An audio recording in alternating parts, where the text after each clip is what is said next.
கர்த்தருடைய பரிசுத்த நாம மகிமைப்படுவதாக. ஆசீர்வதிக்கப்பட்ட இந்த கால நேரத்துக்காக கர்த்தர் நன்றியோடு கூட ஸ்தோத்திரிக்கிறேன்.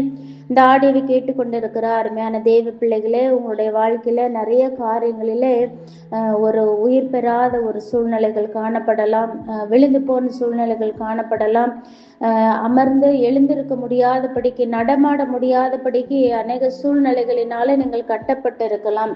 வேதத்தில் அப்போஸ்தலர் 14ஆம் அதிகாரம் 8, 9, 10 வசனங்களில் வாசிக்கும் பொழுது, பிறவியிலிருந்து சப்பானியா இருந்த ஒரு மனுஷனை பவுல் பார்க்கிறார்.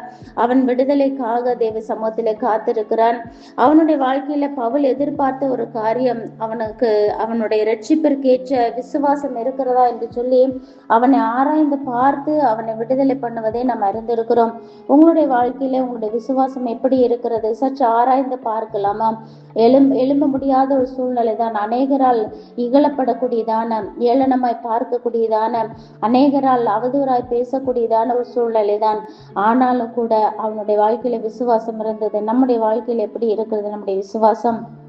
தேவ சமூகத்திலே நமக்கு விடுதலை பெற்றுக்கொள்ளக்கூடியதான ஒரு விசுவாசம், ரட்சிப்பிற்கேற்ற ஒரு விசுவாசம் காணப்படுகிறதா என்று சொல்லி சற்று ஆராய்ந்து பார்ப்போம். விசுவாசத்துல சோர்ந்து போகாதீங்க, அவரை நம்புங்க, நம்பிக்கையோடு காத்திருங்க. கர்த்தர் தாமே உங்களை ஆசீர்வதிப்பாராக. ஆமென்.